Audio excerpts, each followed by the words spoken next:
Okay, we're back on. During the run of Raymond, you played Jackie Gleason in a TV movie called Gleason. Yes. Can you talk a little bit about preparing for that? Well, that was, or as Ray called it, Jackie the NBA years. It's very mean. That was really, I know it sounds corny, it was a dream of mine to play Gleason. I was a huge fan, and I remember when CBS got the rights to it, I wanted to be able to audition for the lead, and that was our home network, that where Raymond aired, and I thought, well, this will be fun. At least I'll have it. And I couldn't get in for the audition, and I ended up calling the president of the network, Les Moonves, directly, and there were two things I couldn't believe. One, he took my call. Two, he didn't know what show I was on. And you know me, how I go right away, and but he said to me, he was very gracious, and he goes, well, Brad, who do you see yourself playing in the telemovie? And I went, Gleason. And he goes, Gleason? I said, yeah. And make a long story short, he was very cordial, but he wasn't buying it. And they went out to a few other actors, and I found out I was like 7th on their list. And 3 of them turned it down, and one guy started to do it and then backed out. And I got a call from the network, and they said, can you be in Toronto by tomorrow? They're gonna let you do it. And I knew Howie Deutsch was directing, who was incredible in this. And I knew there were a lot of things I had to get together in 48 hours. And one thing I had to do was get an amazing makeup person. And then I had to get a great set design person, because Gleason was 5'10", and Irish from Brooklyn, and I'm a 6'8" Jew from the Valley, and how are we going to do that? And I didn't want it to be a cartoon, and I didn't want it to be an impression. And we literally, myself and another writer who kind of ghost wrote it named Dave Boone, we rewrote the hell out of the script. They were so behind in production, we had the freedom of really flying by the seat of our pants, because the original script, though it was okay, it was really a tribute to the Honeymooners. And we didn't want to do that. I said, if I want to portray Gleason, I want to show, the dark, tortured, brilliant soul this guy was. And we kind of, shot a lot of things on our own. And Howie Deutsch, like I said, was incredible. And we ended up doing a profile of a guy that a lot of people hadn't seen. And it was very exciting. I knew because of my size, we had to build bigger furniture. We had to put a lot of the actors in big boots. I mean, it looked like we were all leaving, a Kiss concert, because we cast people tall. I mean, the girl who played Alice, who was brilliant, she was 5'10", but still I was 1.5 feet bigger than her. And what was brilliant about Gleason in real life is he got away with stuff on TV. In the 50s, you couldn't get away today. I mean, you can't put your fist up to your wife and say, I'm gonna knock you out. Bottom line is, he was so brilliant, you knew he never would. So I had to make sure I could get away with that. If I tower over my female co-star, then all of a sudden I'm not a tortured kid acting like a little brat, I'm a bully. So we had to shoot differently, and we had to set up angles differently, and it was really done so well, and I'm really proud of it. But I loved going into it. I was scared to death because there were so many people saying, how's he going to pull it off? Who is he? But I knew my passion, and the homework I did on Gleason would hopefully, prevail. And it was really just so incredibly challenging and exciting to do, especially something dramatic, and to play a guy that was really, an alcoholic and a womanizer and not a great father, but literally, one of the early geniuses of the medium. So, how was it received? You know what, it was received quite well, I have to say. The people were really quite positive and surprised, because you don't think of me right away as playing that, I was nominated for it, and Screen Actors Guild sent me a free membership. No, but it was just great, to be on board, and to have people really, buy it. Buy it and believe it. And it was great. As scary as it is, I love going in a situation like this industry where people go, you don't want to do that. 1 out of 10 million make it. I don't see you playing that role. And what it did is it really opened up people's eyes to, maybe I'm just not a wacky brother. Maybe there's something else in there. So it just felt good creatively. I never really pushed myself that far. And we did this film in literally 24 days, which is, 1/3 of the time you get to do a feature. So it was very exciting. And I got to meet you. Right. And after Raymond, there was some talk about a Robert spinoff. yes. How close yes. did that come to? It came close, but CBS didn't pull the trigger in time, and we lost the writers. There's no way I could do a spinoff without that writing team. If I was going to get a bunch of new writers, I decided I might as well do a new idea. And if I was going to go back into TV and not do Robert, I wanted to do two things: a character that was really the opposite of Robert, and a character who was very much like myself. And that's when I read the Till Death script, written by Kathy Yispa and Josh Goldsmith, and I read it. They're a married couple who were writers and showrunners, and I went, wow, this really kind of speaks to what compatibility after a few years really is. It's a realistic turn. And I knew I wanted to be on a network like Fox because my humor kind of pushes the envelope a little bit, if you haven't noticed that with 3 hours of unusable tape, that I wanted to do something that I could be more of a darker comedy. Can you describe the character you play? Well, Eddie is I think he is 90% of your married men out there that have made it to 20 years. I was close to making 20 years. I was just 13 years shy. But I think he's married to, everyone says, I married my best friend. If I married my best friend, I'd be bass fishing right now. You don't marry your best friend. What you hopefully try to do is marry someone who is a wonderful blending with your neurosis. That's really what a marriage is. And then you get to the point where you're too tired to leave, or you're too tired to break up, and you realize later in life you're just going to need someone to change you. Not emotionally your diaper. So you just, that's why when you look at 80-year-olds, they're not still in love. They hold hands, it's balance. They can't walk without, that's why they're holding hands. They're not in love after 60 years, no matter what they tell you. So Eddie is a guy who has met his match in a wife. Jolie Fisher, who plays Joy, is she was the last woman to audition for the part. And I didn't have a wife for the show, literally 12 hours before our first table read. She came in at the last minute and just blew our doors off, because what I loved about her is what she is in real life as well as this character. She's courageous and she's strong and she pushes the envelope and she's incredibly instinctive. And I knew it was important, kind of like the honeymooner dynamic of Ralph and Alice.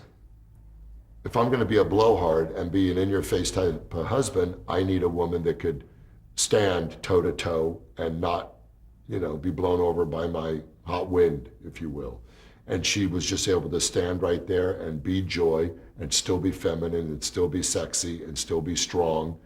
And, people aren't supposed to look at the show and say, oh my God, look, they're happy 20 years later. I want them to go, oh my gosh, wow, that is like me. Boy, a marriage is work. Boy, it is the little things that piss you off. Boy, it is the little things that keep you together. Because after a few years, the sex is old and the dialogue is boring and you really can't surprise anyone. And it's really about getting through the day. And it is really about giving the man space. And it is about letting the woman have her life. And that's what makes it or breaks it. And that's why I think it's a very tough dynamic. And that's probably why I'm a guy that, should really become a monk. What is a typical work week like on the new show? Well, because it's a new show, it's we're still finessing it. You know, I really didn't like my character, believe it or not, and the way I was playing it. The first few episodes in, I wanted to make him more likable yet still brazen. You know, I wanted him more flawed and less angry. These are things as an actor, you know, you can't tweak it till you see it, and you hope that the audience really gets it. I think the only character that came on and hit it running was Jolie's character. She knew right away, as I knew right away when I played Robert. I knew who the guy was. And now I'm finding this guy. It's a very happy set. It's a smooth set. I have a lot of the Raymond crew. I have the audio from Raymond. I have the cameraman from Raymond. So there's that feeling of home, which kind of helps me.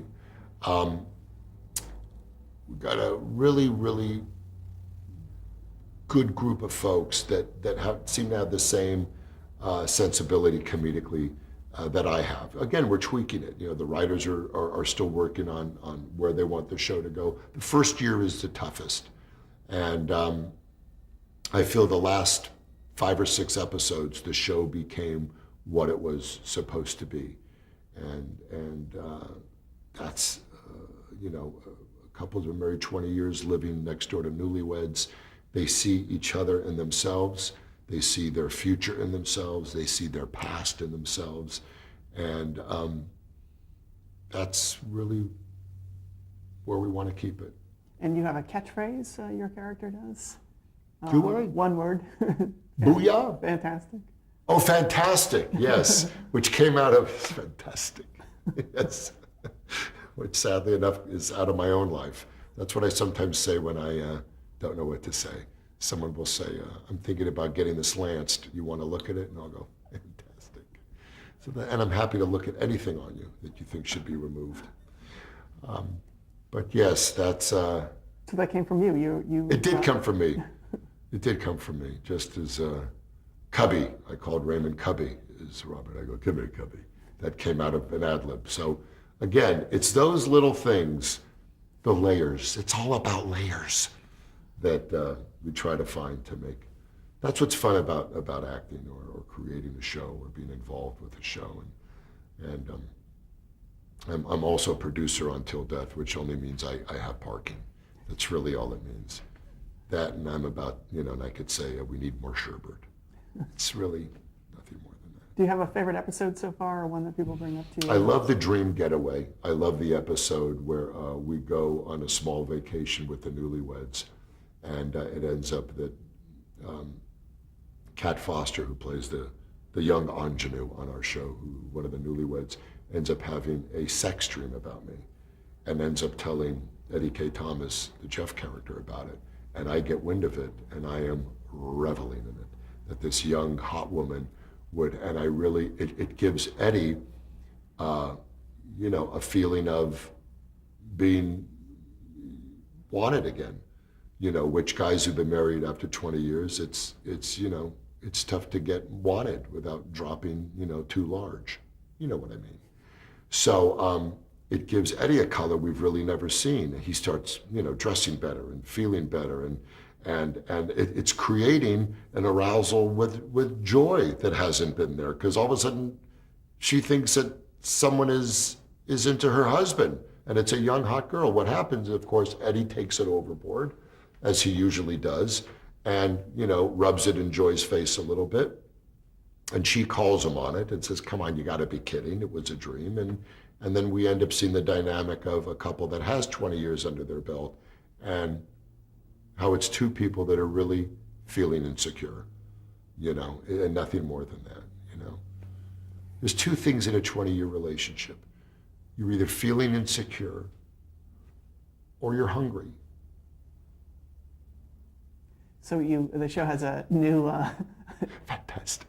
The show has a new time slot, and how's it doing? Well, they put us after American Idol, and you know, to be honest, my bar mitzvah video after American Idol can probably get a 12 share. So, you know, we're trying not to get too high up on that, but Fox believes in the show up until 11 o'clock today, and they wanted to get more eyes on it. And since they moved us after Idol, not only have people been coming to it, but people have been staying with it. Now, what's the fate for season 2? We're still waiting to hear. If you hear or anybody at home hears, I'm usually the last to hear. Please contact me. I'll be at the primate clinic donating my plasma for the new gibbon survey. And how did you You end know up? what a gibbon is? Monkey? I'm so proud of you. No tail. Yeah, it is. No, it has a tail. No, gibbons don't have tails. The hell is going We'll go on? on Wikipedia. Is that true? Yeah. Were you on Animal Planet for a while? Because you're headed there. I just want to. Now I want to ask you appeared on American Idol, kind of promoting the show. No, not promoting the show. I got voted off. I got voted off before Sanjaya, actually. Yeah, I was in the audience. I'm a fan, and I was with my kids, Max and Hope. They're 7 and 8. At least they are when this airs. And they wanted to go see American Idol, and I was in the audience, and I held my own sign, which got me a little flack. It said, "Clay Aiken hurt me," and people weren't ready for that. And then I jumped up there and I was talking. I mean, I think these kids are amazing singers, and I was up there talking, and they said, "Hey, sit down and act like you're going to be voted off," and I went, "I would love that." And I wanted to, ad-lib a little, but they're familiar with my material, so they said, "When you're asked to leave by Ryan, run." And but it reminded me again of Star Search, because the thing with Star Search is you could lose but still come back if you're 3 stars, make an average of where you have the highest numbers at the end of the season. So I did lose in Star Search, but you were able to come back because of my star ratio. So I got lucky. What advice would you give an aspiring actor? Man, what can you give that isn't cliche? Make sure it's incredibly important to you. Study as much as you can. It's not a fluke. You gotta be ready. The chances are few, and the opportunities are few, but you gotta be ready. And the only way you can be ready is by training and really, get into acting class, get into improv class. If you want to act, get into a directing class. If you want to direct, get into an acting class. You can't know enough about it, and you got to have a life outside of the business. Anybody who says show business is my life, run. It can't be. You got to have another life, because it's from your regular real life that you draw from it. And, just stay tough. Stay tough. What's exciting, it's a business that can change in 5 minutes. But everyone's going to tell you why it won't work and why you can't do it. And they're all going to feed you with the negative crap. There's a ton of room at the top. It's the bottom that's crowded. So don't think that, and you're going to hear things. Oh, you're too tall, you're too dark, your voice is too deep, you have a small penis. Don't let any of this cloud your dream, but be realistic. Be realistic. If you don't get it because you want to be on TV. You see, people want to be on TV. It's not about being. It's really it's a craft, and it's got to be honed. And they remember the bad auditions, rarely the good ones. So it's about really being prepared. And you're gonna suck too. You are. I stunk up the room the other day in an audition that went from there right to my therapist. So that never stops. It was for Othello. I was for the lead in Othello, and I went in there doing Jimmy Walker. So as the last question, what are some of your current projects or future projects that you're working on? Well, I'm trying to stay on the air. I have a script that was sent to me that I'm really in love with, that every studio does not want to make with me. That's still a courtesy, never changes. I have Ratatouille, my new Pixar movie that's coming out. I play the voice of Gustave. A very bad French accent, but thank goodness it works. And I want to get back to do some theater. I did The Odd Couple on Broadway last year, and I just loved doing theater.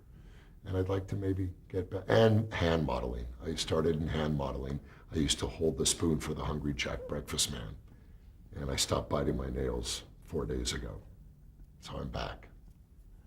Okay, well, you're officially archived for the Archive of American Television. Thank you so much for That's doing this. exciting. You're incredibly lifelike, and I would love to see you on camera one day because you're terrific.